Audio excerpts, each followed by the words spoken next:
let's take it over to something that's in season, something where we find the warmth comfort of an L. Let's go over to baseball. And as is our now annual tradition apparently on This Week in Sports, we went out to Coors Field this week to see for ourselves Shohei Ohtani in person, mostly. I do feel bad. Was why we went. Go to the Rocky games to see the other people play, not really for the Rockies. I will say, though, they did put on a show for us while we were there. They always do, apparently. Yes, I was going to say, I have the rundown for the rest of the week, but I would love to get your take on the Rockies product that we got to see on Tuesday night for Game 1 of the Dodgers series. I'm impressed with how it feels like how far we've come from the beginning of the season.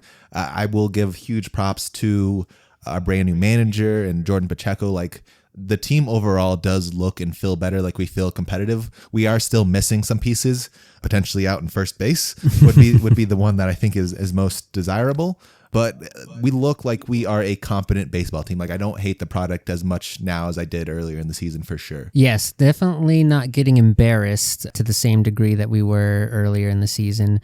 And yes, to your point, a thing I had never seen before of a first baseman misplaying ground balls twice in the same inning. He had a rough 2 days. I believe that was the top of the fourth in that Tuesday night game that ended up resulting in a 6-run fourth inning because of lack of plays made at first base. For that whole series needs to be Men in Black, like amnesia, because I don't know if you saw the highlight from the next day after where it was the torrential pour down. Yes, I was going to say we can hop over to the second game of the series was on Wednesday evening, and thanks to, This kind of got some headlines around the league of the lack of decision from the umps to delay the game and how it resulted immediately in 2 runs being scored on the Rockies because a pop fly got lost in the rain, the torrential downpour. Our second baseman was trying to field it, and it ended up landing right next to Tolia at first base, but no one could see it. And because the play did not get fielded, the 2 base runners who were on did score. And then immediately after that happened, the umpire said, let's call a rain delay. Thank you. Yeah, a little day late and dollar short there, but I guess better late than never. Yeah, to bounce back to the first game, though, we did put on a decent product. We did kind of come back to reality over the next couple days. Unfortunately, back to the Rockies team we know and love, but it's nice to see that we have potential. Like, the Dodgers are top 1-2 team in the league, and we are able to compete with them. In this week's power rankings, this was a number 1 versus number 32 matchup. So, yeah, I think I'm right there with you. It was more competitive than you'd think based on the records. We were in both games in that series. We were in all 3 games. We did not take any of them. We lost all 3 against the Dodgers. And as spoiler, we then went on to the road to Milwaukee, where we lost our Friday and Saturday matchups and are currently in extra innings in Game 3 in a 3-3 bout in the 10th inning, trying to steal 1 game this week to salvage our sad record. But that being said, yes, the compete level is there. But again, yeah, some just glaring weak spots around the roster there. And when you have that level of inexperience and sort of developing players across the board, there's just no wiggle room for mistakes ever. No, Brewers another top 5 team, at least in the National League. They're on a hot streak. They've won 7 of their last 8 or something. We're going to give up runs. I think I've just accepted that. I'm much happier with how we are hitting overall. I think that's just something that we're going to continue to increase. Our defense, of course, like you said, could be a little bit better in some spots, but I think that we are closer to being a real baseball team than I think I've ever felt in the past 5 years, I would say.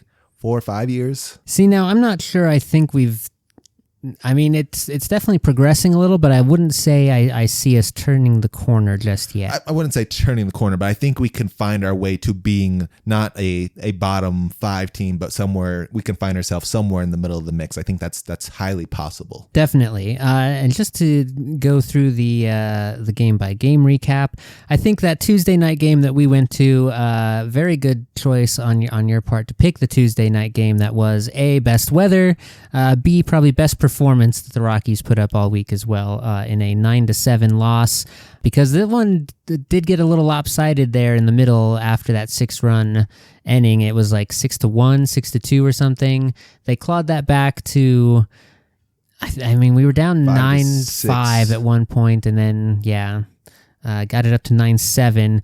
They made it look a little threatening there at the very end, that they might do something enough to make us stay for all 9 innings, but it was not to be.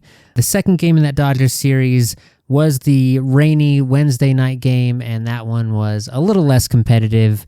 Unfortunately, that single umpiring decision did sort of ruin Chase Dolander's pretty good evening. He had not let up a run at that point into the 5th, but coming out of the rain delay after giving up the 2 runs, you had to change pitchers anyway because of the weird timing, and that ended up in a cold bullpen coming out and giving up like 6 runs right out the gate. That's kind of par for the course for our bullpen, to be fair. Yeah, basically.